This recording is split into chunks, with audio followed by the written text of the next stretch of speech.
Imagine the length of the Empire State Building and the width and height of 10 giraffes. This thing weighs the same as 2,000 blue whales stacked together. I'll agree that these are some pretty bizarre comparisons. So let's talk about the Symphony of the Seas. It's a very large boat. The thing can carry nearly 7,000 passengers and over 2,000 crew members. Even if the majority of these people gather on one side, the ship will not capsize.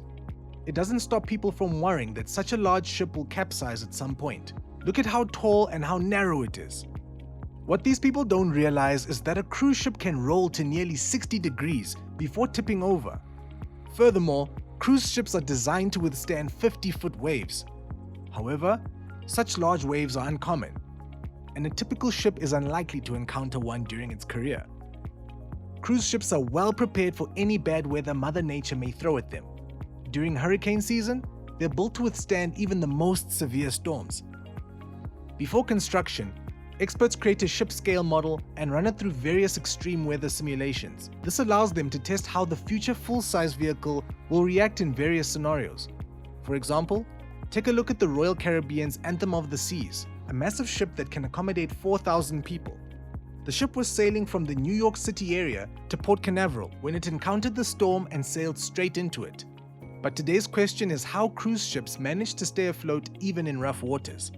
Is there a large and heavy submerged part of the ship that helps them maintain balance? Absolutely not! The bottom deck of the cruise ships are shallow and wide. Typically, no more than 30 feet of the vessel is submerged, which is less than 10% of the ship's overall height. These vessels are enormous, clumsy, and extremely heavy. Remember that a cruise ship carries not only its own weight, but also the weight of at least several thousand passengers and crew members, including all of their luggage, food, furniture, swimming pools filled with water, elevators, and so on. Even when loaded with heavy cargo, a vessel is still filled with air, making it buoyant, capable of floating. When you place an object in water, whether it is a piece of wood or a massive cruise ship, its buoyancy determines whether it sinks or floats. And buoyancy is closely related to the shape of the object. It will sink if it's denser than the water, such as a stone. If not, it will remain on the surface. One more thing, if you place a floating item on the surface of the water will push up against it. This pressure prevents the object from falling. The only difference between a cruise ship and a piece of wood is that the ship rests in the water much lower because of its enormous weight. Never mind that the wood isn't 10 giraffes tall. However, it does not explain why cruise ships do not capsize. If you look at the hull of a cruise ship, you'll notice that it has an unusual shape. It's wide and rounded, just like me. Just joking. This allows the vessel to move more smoothly and with less drag, a force that slows a ship down. It's also inconvenient when the ship's bandits are bad. Round edges also improve ship stability, preventing swaying and rocking, and preventing seasickness in passengers. Even though a cruise ship towers above the water, its center of gravity is well below it. The heaviest equipment, engines, gasoline tanks, drinking water tanks, and waste are all located at the very bottom of the ship, on the lowest decks.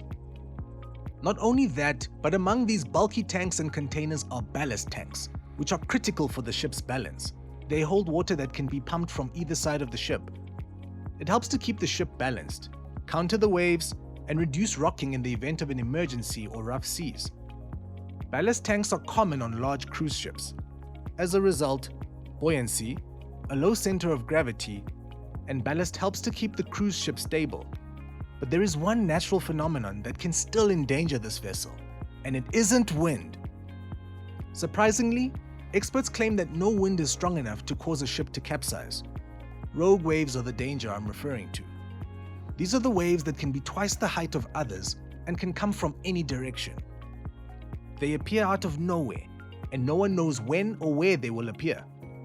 That is a good thing. Rogue waves are extremely uncommon, and the chances of a cruise ship encountering one are slim. This is also true for ships and hazardous weather situations. Despite being outfitted with a plethora of modern gadgets, cruise ships attempt to avoid or outrun any severe storms they may encounter. It's not uncommon for ships to be rerouted. Most crew lines have the ability to monitor all of their ships in real time and change their paths if a hurricane, typhoon, massive storm, or fog is forecast.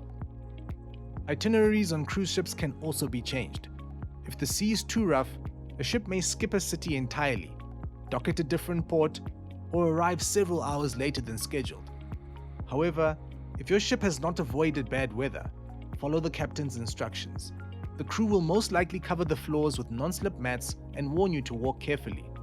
You'll be given information about these circumstances on a regular basis, which will help you understand how you should act during the day. For example, if you're prone to seasickness, you may require motion sickness patches medicine. Water slides and swimming areas will be closed during rough seas. In the worst case scenario, you will be unable to access the outdoor areas at all. Also, the captain may request that you remain in your stateroom on rare occasions. Sometimes a cruise ship is unable to avoid a storm and must force its way through the waves. If this occurs, the most important thing is to keep the ship's bow, or front, directed into the waves. The view will be terrifying for onlookers. Giant waves rising right in front of the bow. However, seafarers understand that only in this manner can the ship safely navigate the waves. A wave crashing against the side of the ship is way more dangerous because it can easily turn the vessel over, which is what we don't want. Cruise ships are equipped with special stabilizers that prevent them from tilting to one side too much, but they need help with pitching, front-to-back movements. For this purpose, cruise ships have long and little bows that help them to cut through the waves more effectively. Combined, stabilizers and long bows help cruise ships to weather even powerful storms. It's hard for ships to avoid bad weather altogether because every year, by the way, if your cruise ship suddenly stops for no apparent reason, it could be rescuing some unfortunate fishermen who have been pummeled by a storm. Such incidents occur far more frequently than you might think. Remember that your ship is built to sail through normal storms with ease. Smaller vessels, on the other hand, may encounter serious issues. Your ship may respond to a distress call or simply come across some stranded fishermen.